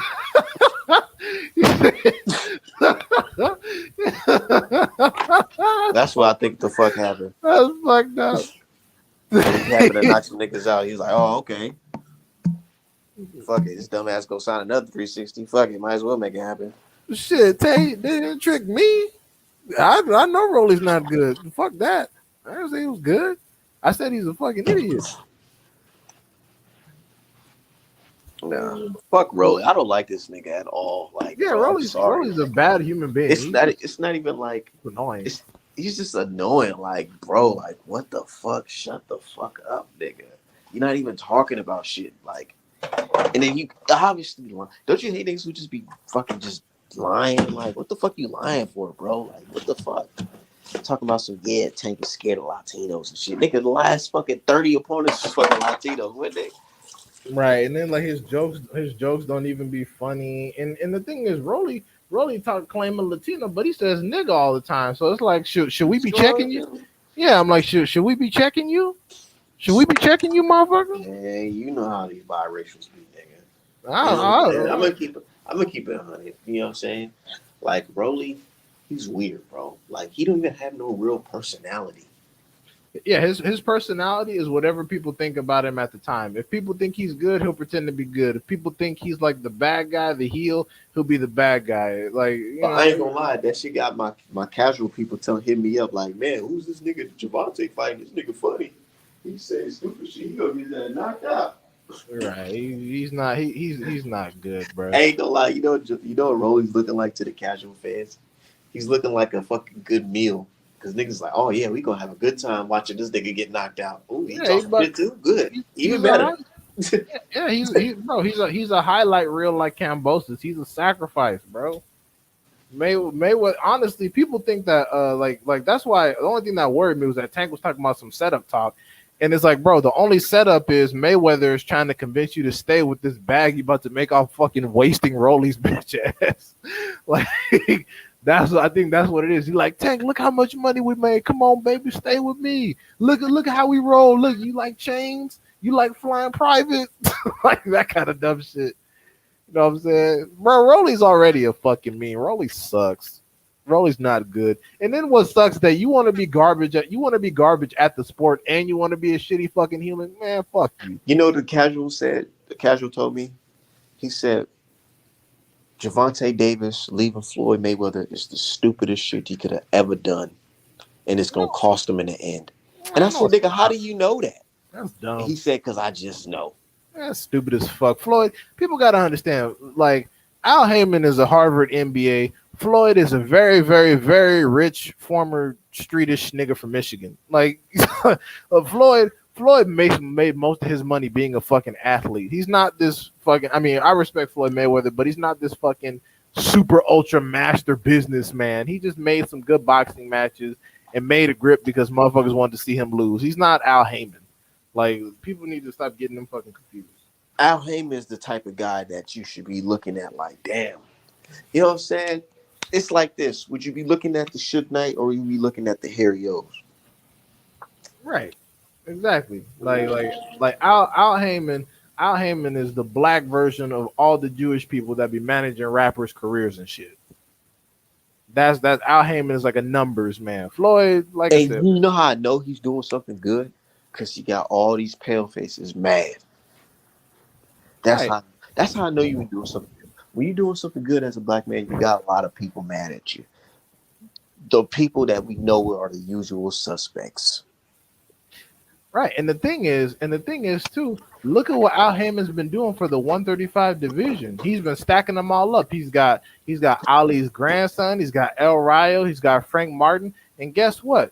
If Tank decides to leave Mayweather and he say he want to go on the run, all them niggas are lined up like some lambs. And the thing is, those are not just easy fights. Those are all very difficult fights. But I think Tank probably get over on all those people. So Al Hammond already got fights lined up for Tank if necessary. You got Frank Martin, you got O'Reilly, you got Ali's fucking grandson. You could bring Eduardo Ramirez up from 135 from 130. You got all these dudes. If Colbert's bitch ass wants some, he can come get some. Like he's got all these dudes lined up already. So if Tank doesn't want to chase belts and he just wants some big ass competitive fights, they already right there. So y'all over here, like I said, y'all over here talking what y'all talking about, and the games are being played. Like Al Hammond's got all these people already lined up. Who the fuck else would Tank be fighting if it's not Devin Haney or Loma or Shakur? The other promotional companies don't have shit at 135. Who the fuck they got? Who the fuck they got? Shit, that's what I mean. Shit, they struggling to protect niggas at 140. They got to look out for Josh Taylor's fucking health because his bitch ass got exposed. So it's like, man, these dudes. Oh shit, yeah, Hector Garcia. Shit, if he feeling froggy off that fucking Chris Colbert win, do your thing, nigga. Come up, come up. Michelle Rivera, sacrifice. I mean, I'm sorry, but he doesn't really do anything good enough to be able to fucking sacrifice. So it is what it is. And, it is what it is. So him leaving May, because the thing is, who else is that Mayweather stable? What they gonna do? Fucking have him fight Richards and Hitchens and fuck his career up that's just getting started? No, like that's stupid. What they got, Malik Hawkins and shit? Like, nah, bro. Fucking. Fuck. What they got? They got Luis Arias, who's fighting on a take undercard. He hasn't had a fight in forever. So it's like, man, leaving Mayweather is.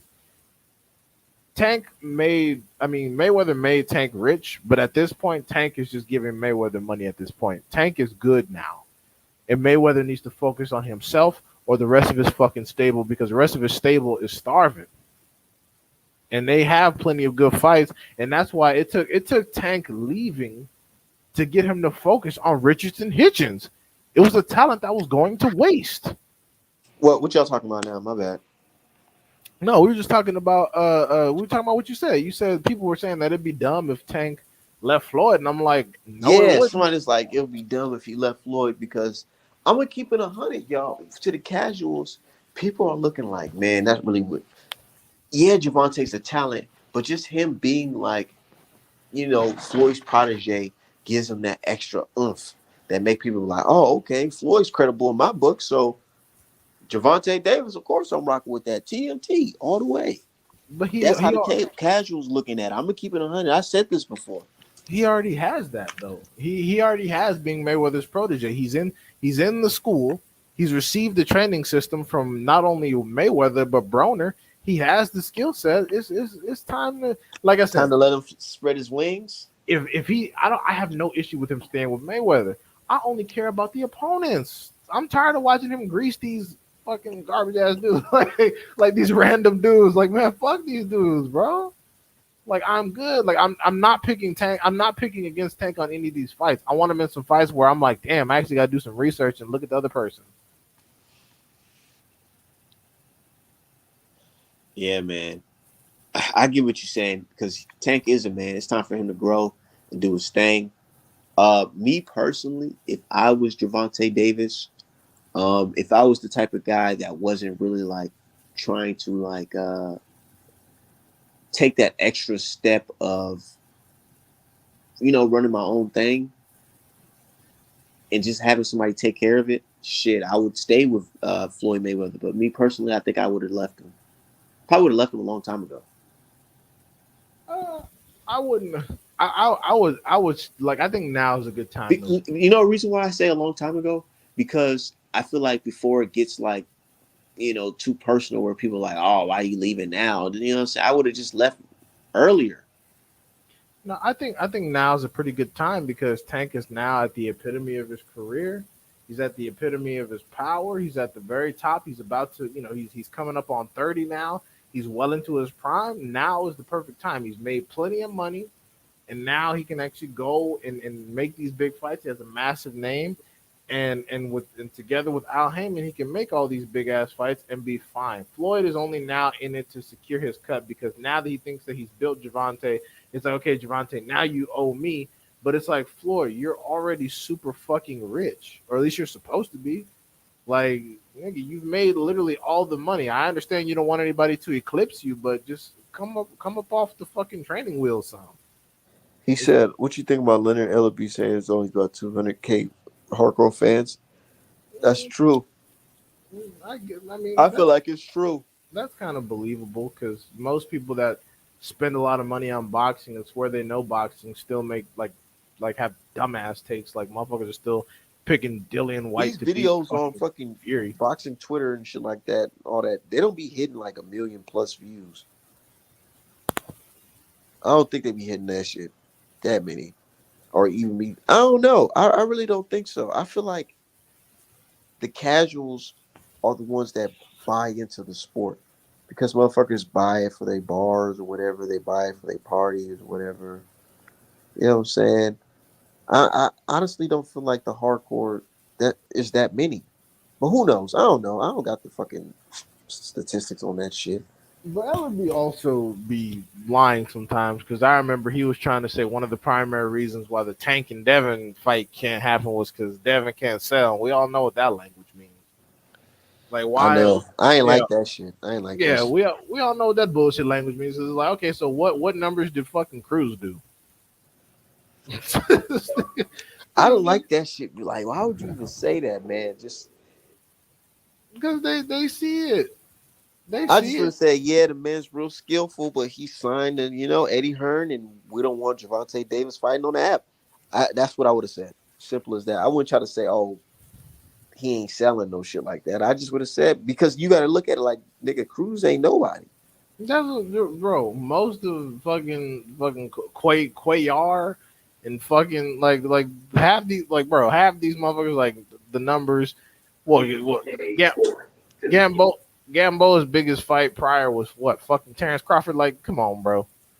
Like these man. Jared, like I said earlier, Jason, that's a good ass fight. Now I pick Frank Sanchez. Yeah, because bro, you know how they are, fucking top rank. They gotta build motherfucker up, give them a bunch of fucking garbage ass, soft ass highlight reels, and then it takes a lot for them to finally get slaughtered. But yeah, if Jared Anderson wants some Frank Sanchez smoke, I'm all for it. Go ahead. Just like this new heavyweight they're promoting fucking Steven Torres. Man, this dude's not good. It's not good. What's the Steven Torres, Richard Torres, whatever the fuck his name is? Crowd probably knows his name. This nigga's not good. He's not good. And then they were talking about how smart he is. Oh, he can solve a Rubik's Cube in 15.5 seconds and he's in college. I'm like, okay. Bro, that's the type of shit that they like, bro. They like that over Wilder, bro. I'm like, nigga, what are y'all talking about? It's not good. And he's proper. You know what I'm saying? His grammar is correct. I love it. You know. He needs to stay his ass in school because then, like, they showed all that bullshit and then they showed him in the ring. I'm like, this dude sucks. You see what happened to your boy Tony Yoka? Oh, He got yoked. I didn't even see the highlight or none of that shit. dude. Oh my god, that was. Hey, if y'all want to roast me on Tony Yoka, y'all can go ahead and roast me. Matter of fact, let's do some real time fucking high. I want to see the highlights of that Oh, shit. Never fuck. seen it. God I just damn. heard it. There's a couple fights I haven't seen live, and I didn't even go back to look at it. The Danny Jacobs versus John Ryder. I didn't even want to look at that shit. Oh my god, that was not only was that a straight robbery, but you could tell Jenny Jacobs let off the gas on purpose. What's the dude? Oh, Bacoli, his name. Okay. Oh my god. Okay, look, I'll admit it because I'm a man. I was completely wrong about Tony Yoka. I was saying that Tony Yoka could do some damage. I wasn't saying he could be like the top people, but I was saying that he had enough in him to stop Hergovich. Oh my god, was I I thought he fucking signed wrong. a deal with Top Rank or something. Didn't he sign a deal with somebody? No, I don't think he signed with Top Rank, but oh my god, bro, I don't even know what the fuck the highlight was. It was a wash. He went in there and did nothing. It was terrible. And I'm not gonna cap. Virgil Hunter, Virgil, you on fraud watch, nigga. You on fraud watch. And then how Boati looked his last fight, nigga. I'm telling you, Virgil. I'm watching it right now. He looks clumsy from the first round. He didn't win a single fucking round. And when I say he didn't win a round, Tony Yoka lost all 10 rounds of that fucking fight. He spent the entire time getting his ass whooped. I think he landed maybe 4 punches the entire time. He got horrible. dropped, bro. He didn't have a single period of success. The whole fight is a wash. I'm not exaggerating. You can't give him a single round. Was he tired? Was he just? Oh my god! Virgil Hunter, he didn't tell him to do anything. He was just like, okay, I want you to focus on that jab, okay? And then was this in France? Yeah. In front of a pro Tony Yoka crowd? Yeah. Oh my god. Bro, I watched the entire fight from beginning to end. He got his ass beat the fuck up.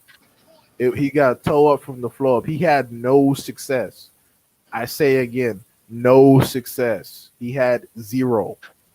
He did nothing in the whole fucking fight.